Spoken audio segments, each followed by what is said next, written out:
तुम्ही पाहत आहात MCN न्यूज मराठी। नाशिक अमरावतीनंतर आता अकोला शहर लव्ह जिहादच्या घटनेने हादरले आहे। प्रेमाच्या नावाखाली विवाहित मुस्लिम तरुणाकडून हिंदू तरुणीचं अपहरण करीत 5 दिवस तिला घरात डांबून ठेवल्याचा संतापजनक प्रकार समोर आला आहे। अखेर खदान पोलिसांकडून तरुणीची सुटका करण्यात आली आहे। या घटनेनंतर परिसरात मोठा तणाव निर्माण झाला असून विश्व हिंदू परिषदेचे कार्यकर्ते आणि पदाधिकारी पोलीस ठाण्यात जमले होते। तर या घटनेमागे लव्ह जिहादचा आरोप करण्यात आला आहे। अकोल्याचा जमीर जाहिरुद्दीन काझी हा मुस्लिम युवक आधीच विवाहित असून त्याला एक मूल आहे। तो गेमिंग ॲपवर बादशाह या युजरनेम नावाने बनावट अकाउंट चालवतो। या माध्यमातून त्याच्या अनेक तरुणीशी ओळख आहे।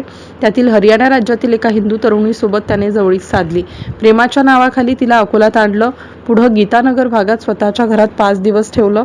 दरम्यान तिने घरी आईने रागावल्याचं जमीरला सांगितलं होतं। त्यानंतर तिचा ब्रेन वॉश करून स्वतःजवळ यायला भाग पाडलं असा आरोप यावेळी करण्यात आला। या प्रकरणात हरियाणा पोलिसात गुन्हा दाखल आहे।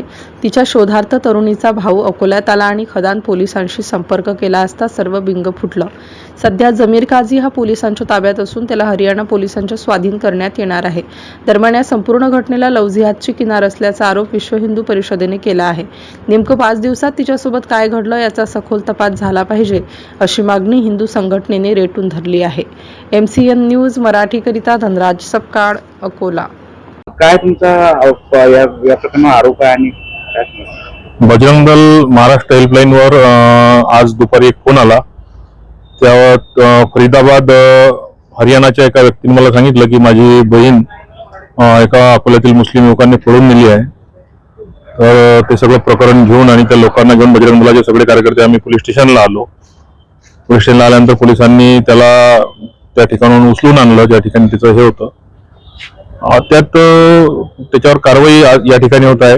त्यात आमच्या काही अशा प्रश्न आमच्या मनात निर्माण झाले आहेत आणि त्याचा खुलासा पोलिसांनी केला पाहिजे की तो 4-5 दिवस अगोदर त्या मुलीला घेऊन आला तर त्या मुलीसोबत काय घडलं। त्याचं लग्न झालेलं आहे, 2 मुलं असून तो त्या घरात राहिला तर त्याच्या आई, त्याचे वडील, त्याच्या परिवारातल्या लोकांनी त्याला का म्हटलं नाही की ही मुलगी कोण आहे। तर त्याचा कोणाकोणाला सपोर्ट आहे, इतक्या जवळून त्या मुलीला घेऊन आला, तिला सपोर्ट करतायत। तर यामागे कोण कोण फायनान्स करत आहे, त्याला पैसे कोण पुरवत आहे, कोणत्या संघटनेच्या मागे आहेत, तर हे सगळं लव्ह जिहादचं प्रकरण आहे आणि सोशल मीडियातून ती संपर्कात आली आहे। मी आपल्या चॅनलच्या माध्यमातून हिंदू मुलींनाही सांगू इच्छितो की सोशल मीडियामध्ये तुम्हाला कोणत्या फ्रेंड रिक्वेस्ट येत असतील तर त्या तुम्ही समजून घेतल्या पाहिजे। तो लव्ह जिहाद असू शकते, तुम्हाला फसवण्याचा प्रयत्न असू शकते। या प्रकारे या मुलीचा सुद्धा इथे ब्रेनवॉश झालेला आहे आणि तिला या ठिकाणी आणून तिच्यावर काय काय अत्याचार झाले याचा खुलासा पोलिसांनी केला पाहिजे अशी आमची या ठिकाणी मागणी आहे। काय प्रकरणाचं संपूर्ण आज पोलिसांच्या खदान हद्दीत हरियाणा फरीदाबाद जिल्हा लक्कडपूर या ठिकाणाहून राहुल यादव हा मुलगा आला होता आणि त्यांनी त्याची बहीण मिसिंग असल्याची तक्रार तेथील पोलिसांना दिली होती। तो इथे आला होता की माझी बहीण इथे आल्याची माहिती मिळाली।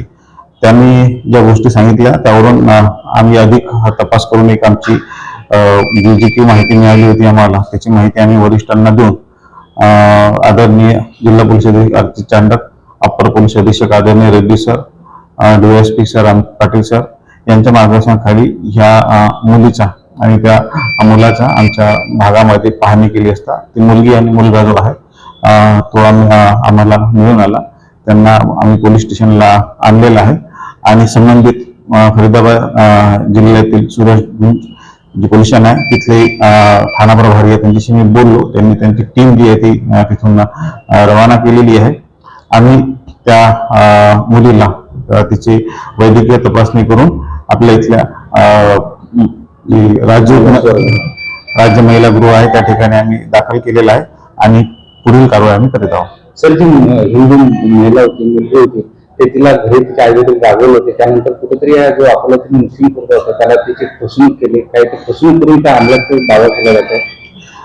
त्या मुलीला आम्ही विचारल्यानुसार ती मुलगी या मुलासोबत जवळपास 8 ते 9 महिन्यापासून मोबाईल मध्ये गेमिंगचा एक ॲप आहे त्या गेमिंग ॲपवर त्यांची ओळख झाली आणि मग चॅटिंग मध्ये त्यांची मैत्री झाली आणि त्या मैत्रीमधून मग तिला वाटलं की आपण या मित्राकडे आपण गेलं पाहिजे, कारण तिला आई थोडीशी रागावली होती आणि त्या कुठे जायचं, तर त्या रागाच्या भरात ती या ज्या मित्रासोबत चॅटिंग करत होती त्याच्याकडे इथे आली होती.